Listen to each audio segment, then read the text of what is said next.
see how we're going to go on to our next pose. Okay, so today is Utkat Asan, which is chair pose. It's fairly simple, but actually staying in the pose is where the challenge is. So let's have Arishka. No, it's fine.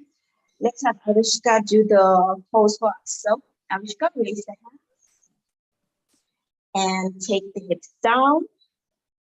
So in this pose, your toes and your heels touch, knees together, and you're looking in between your hands, keeping the gaze soft.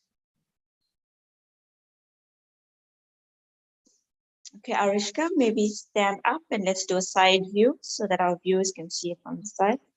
That's it. So take the hands up, toes touching, heels touching, and take the hips down into a seated position, keeping your gaze in between your hands, keeping the gaze soft. Try and be as steady as you possibly can in the pose and keep the breathing as natural as possible. Sholona, I see that the hands are sort of 45 degrees. They're not really straight in front of you, are they?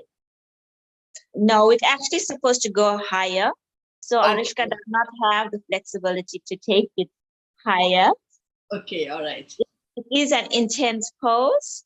Thank you, Arishka. You can come up to standing. So, Utkat Asan is an intense pose, literally translated from Sanskrit. It means fierce pose. So,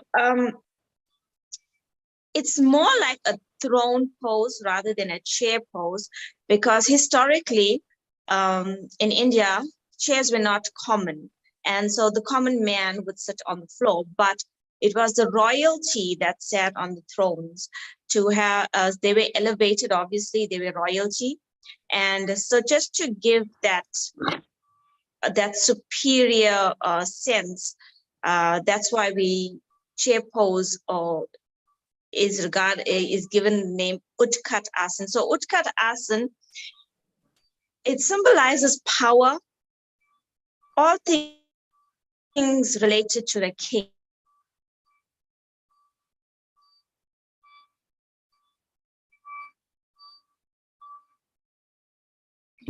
Sholona, I think you kind of just stopped.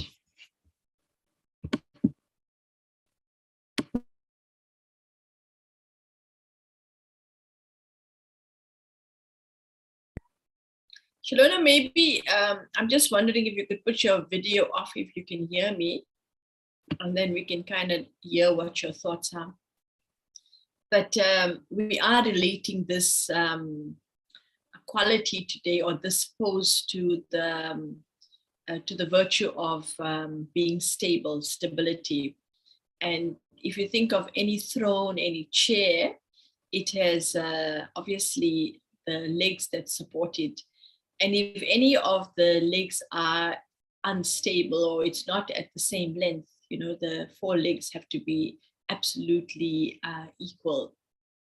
And so for me, I was just thinking that, to get that kind of stability in our life, we need to kind of have, Sholona, are you back there? I'm back. I don't know what happened. Sometimes the internet has its own little tricks that it plays on us. So I was just saying that, just like a throne or a chair has four legs, and it needs to have all those four legs equal. I was to this idea that, like you said, a king, they have to have all the strength, they have to have all the capabilities. That what gives them the power to rule. And so the stability that in our lives that gives us the strength. Well, you use the word fierce, but when something is unbeatable, it has that stability. Like, they say in the scriptures, when the Angad, who was remembered as the unshakable one, put his foot down, sure. No matter what the demons did or whatever anybody tried to do, once his foot was placed, he couldn't be shaken. And I was just thinking that's like really powerful, because when I looked at the pose, it takes obviously quite a lot of inner strength to be able to sit like that, balancing your body in a way that you don't fall over or whatever it is. But it's not a natural position. That's why we use chairs. So to be No. sitting like that, being relaxed in midair, must mean that our core muscles must be really strong, right? Definitely, it is the core that actually holds you up. But also, if you're looking at the king now, right, he has to be really stable in his mental capacity as well, in order for him to rule his kingdom effectively. So likewise, if you're looking at us now, our kingdom is this body, and we are the rulers of this kingdom. So our mental capacity has to be spot on, and in order for us to rule this kingdom effectively. So we need to have a stable mind all of the time in order for us to actually live a comfortable, peaceful, blissful life. So that's quite nice, because that kind of attitude that when my core is, or my inner self, because I mean we can connect the core, the physical core of the body, but when we look at what drives the body is actually the spiritual self. So that core, when it's intact, when I have control over it, then actually I can do anything. But I know for myself, when I do these things, I really take my mind away from my body, and I tell myself, I am a peaceful being, and I focus on that, so that if the body starts aching even, it's almost like I distract myself from that pain, because I'm giving attention to something else. And they say wherever attention goes, their life grows. So if I give attention to pain, the pain's going to grow. But if I move my attention away from that area of pain and focus to being that inner sovereign, then I think, and I find that that's when I can hold the pose for a few minutes, a little more longer than usual. It is important to go just beyond that point of discomfort. So when you're feeling that discomfort, try and push a little further, and that's how you're building more strength. And the next time you'll find that you'll be able to hold it for longer. So each time you do the pose, just go a little further, and eventually you'll be holding the pose for much longer. Yes, Utkat Asana is not called fierce pose for nothing. And I remember when I first did it, I was like, no, this is not happening. Because I couldn't stay there. My thighs were burning, my core was on fire, my hands were aching, every part was aching, and it was just difficult. But over time, with perseverance, like with everything, you got to persevere. Even with your meditations, your mind will wander. It will wander. It's the nature of the mind to go all over. But once you continue with your practice, just sit there and observe and do your meditation. You will find over time it does become easier. Your mind is not moving all the time. Similarly with the Hatha Yoga, it basically the concept is the same. And something else I was thinking about, especially because we use the word chair. In the practice of Raj Yoga, there's a very beautiful thing about, you can know all the knowledge, and the knowledge comes from understanding who you are, knowing about silence and solitude, knowing the virtues and values, and also knowing that when I have all of this, I need to give it. So we call it the 4 pillars of Raja Yoga. And in the 4 pillars, they say that the yogi, if it has an equality in all 4 of these subjects, or in those 4 areas, then the yogi is in a state of balance. So for example, the acquisition of knowledge to know who I am spiritually, to be enlightened and awakened to my true sense of being. And then I can use that knowledge to become still in the consciousness of being that pure, elevated being that I am. And so when these 2 are achieved, then I have enough confidence that I can use these virtues, these qualities in my life when I'm interacting with others. And as I begin to use these, they become part of my nature.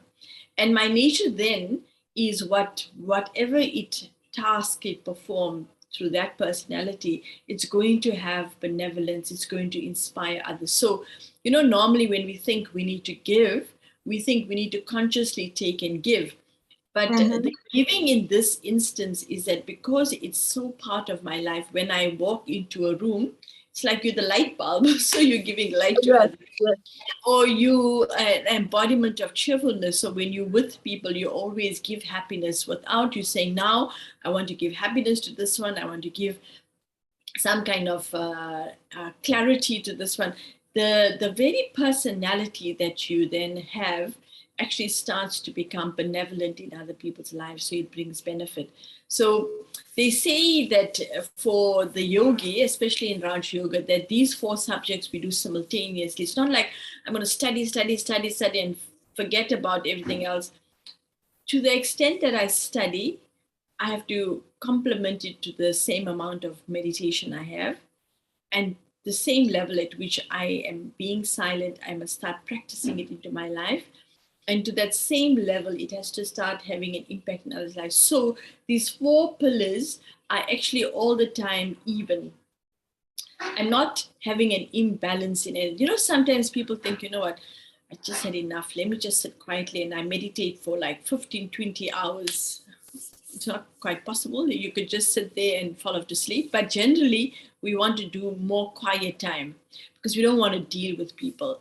Or we just want to study, and we don't really want to get to the quiet time because we don't know what's going to happen to us when we're quiet. Or let's just serve, let's just give to people, because that makes us feel nice as well. And none of these on their own in an imbalanced way can actually help us at all. So we need to start, it's actually a methodology to use. I first give to myself, acquire the knowledge, then use the power of silence to incorporate that knowledge into a power, which then comes into my actions, into my lifestyle, and the virtues start to be expressed. So my personality develops. And it's that personality that becomes benevolent, that serves others. So I was just thinking, every time you come up with the pose, I think about it in this context, and it just makes so much sense to me. And it is when we live our lives with that balance, how stable we're going to be, because that's what it's all about. If all 4 legs of the pillars of my spiritual endeavor is balance, I'm going to have immense amount of stability, isn't it? Even myself, this is actually a learning experience for me too, because even though I do the practice in Hatha Yoga, we have to practice yoga because you can't teach yoga if you're not practicing it for yourself and not experiencing it within your own body. And I really like what you said, where we have to create that balance. So yoga as well with Hatha Yoga, it's like a never-ending study. There's so many poses, there's so many benefits physically and mentally, and you're always learning and expounding on that knowledge. And doing these sessions with you has got me thinking deeper into the poses, and it's really, sometimes it's shocking, like the whole king thing. It's like, wow, I'm the king of my body. As you're delving into this and you're going deeper into it, you're coming up with this little nuggets of information that's just so precious, and you realize that yoga is just not yoga. There's so much to it, to benefit you and to really make your life fruitful in every area. So it's really an awesome learning experience for even myself. Mm. Well, I think that's what is, if we have the attitude of lifelong learning, then that's actually where, even from the most simplest thing, there'll be something that we will gain from. So yeah, I do really think that it's a beautiful. Oh yeah, what I wanted to ask you is that when we're doing the pose, what would you say is the length of time you took to keep each pose? I actually wanted to ask you that. Okay, so the longer you keep the pose, the better. So I would aim for 2 to 3 minutes in the pose. But with Utkat Asana, obviously, you can't hold it for that long. So if you're practicing individually, so in Hatha Yoga as well, the other aspect or the other thing that we practice is non-violence. So non-violence to yourself as well. So that means if you're finding that you can't go beyond a certain point, then you've got to stop. You got to not to push your body beyond. Yes, you cannot push your body beyond, because you can injure yourself. So non-violence is not only to animals and creatures, it's also to your body. First, you practice non-violence to yourself. So only you know how long you can hold that pose for. Wonderful. But ideally, if you are practicing yoga for a long time, 2 to 3 minutes, where Okay. it goes deep into your muscles and really helps you, on that physical level. So, Shalona, like, look, now we've done the tree pose, then we've done the warrior pose, and we've now done this chair pose, right?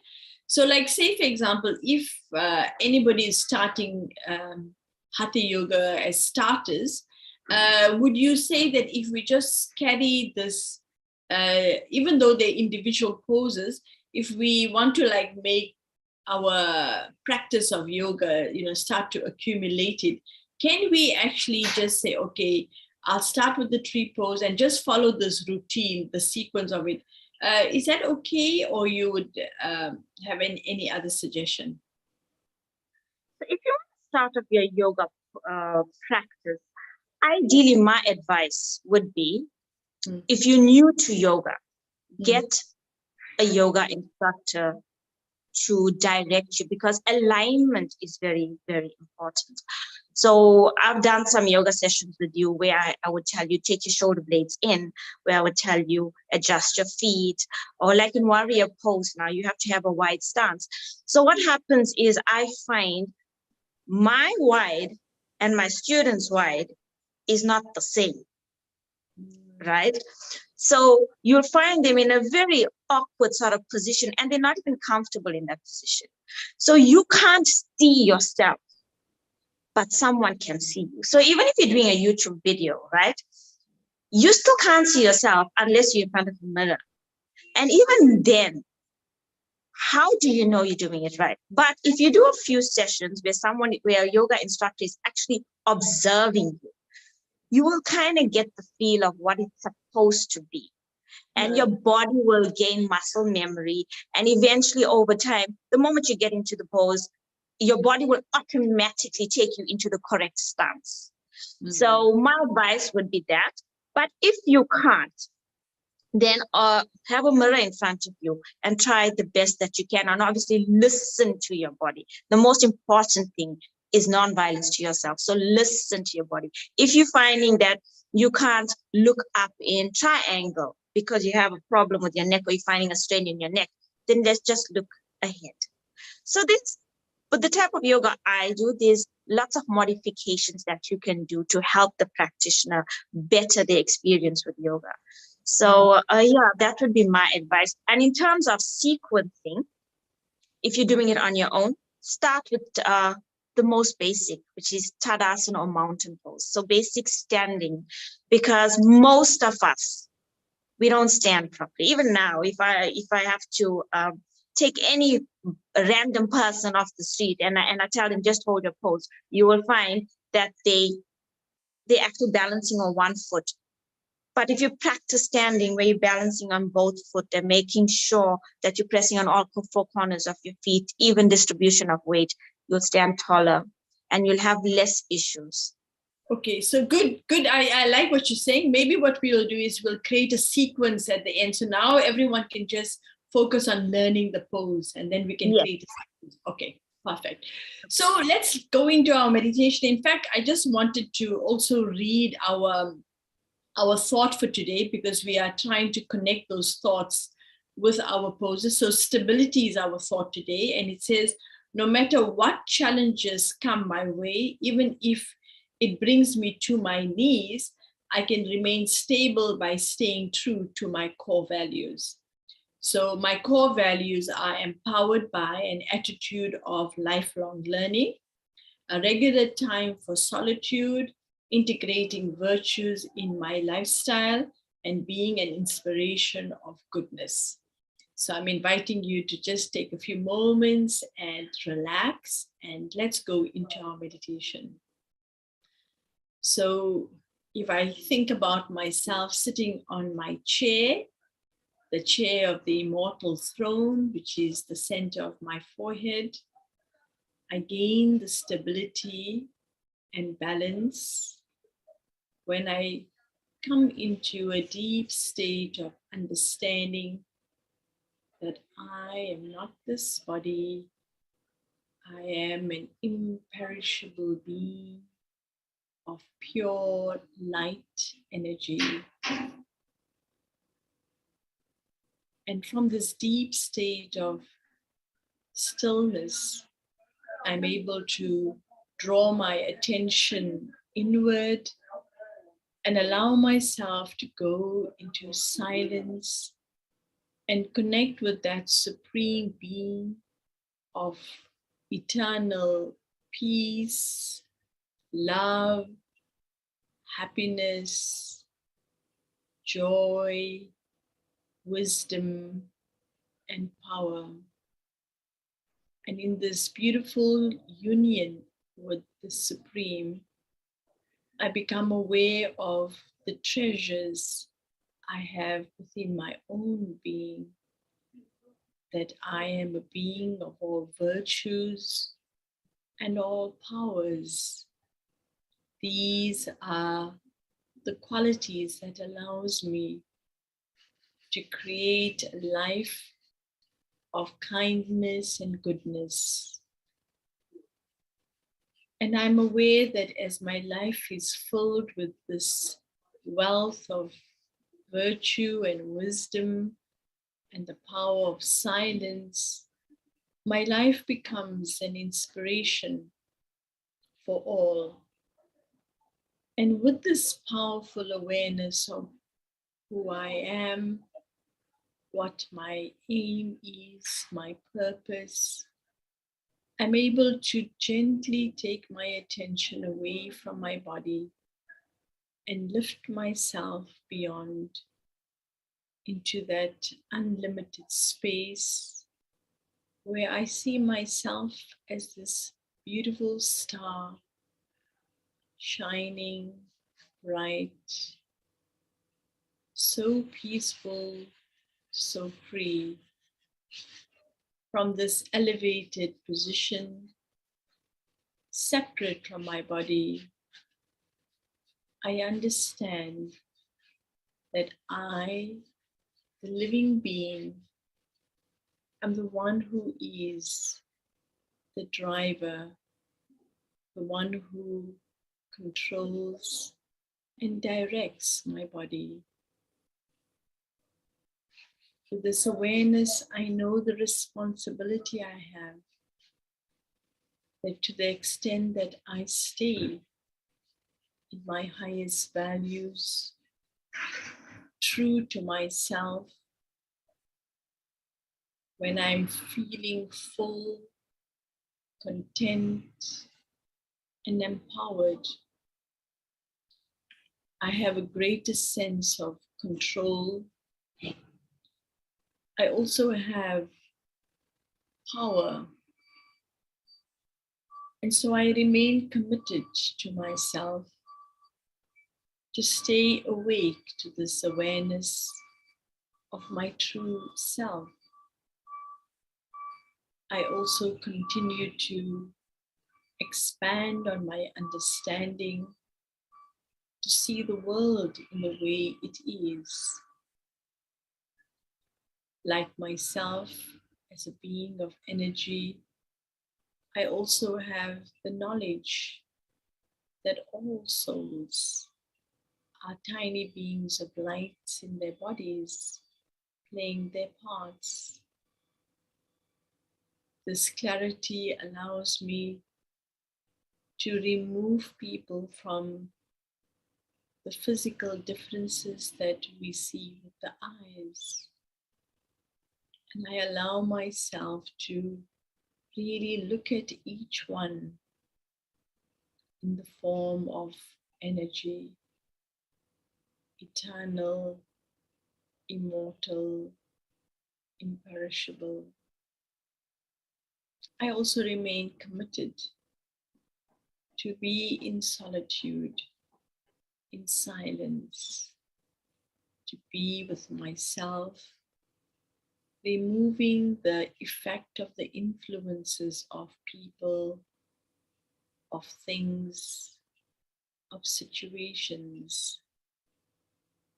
And the more I withdraw my senses from all the ups and downs and rounds of the world, I find myself being steady, being stable, being strong.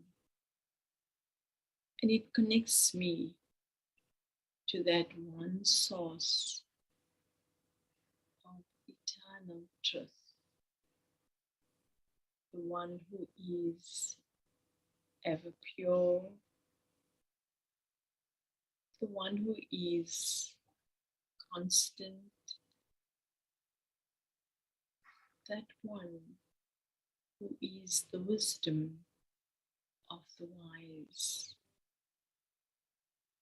that one who is the parent of all of us. This commitment to stay in union with that one allows me to stay very connected to my own core values and allows me to draw the power to remove any other influences. So I spend the next few moments just feeling my own beauty, the strength of my own being. I allow the virtues that are part of me to flow through me into the world. I am radiant. I am bright. I am beautiful.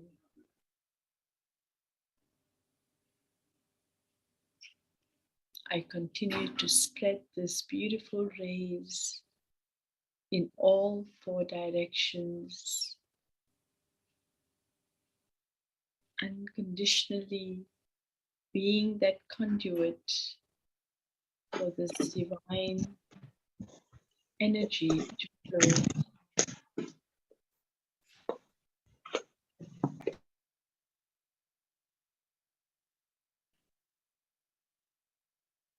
And now I bring myself back into the awareness of being that being inside of my body, but remembering that when I stay true to my core, I can be that unlimited source of goodness, peace, benevolence to all.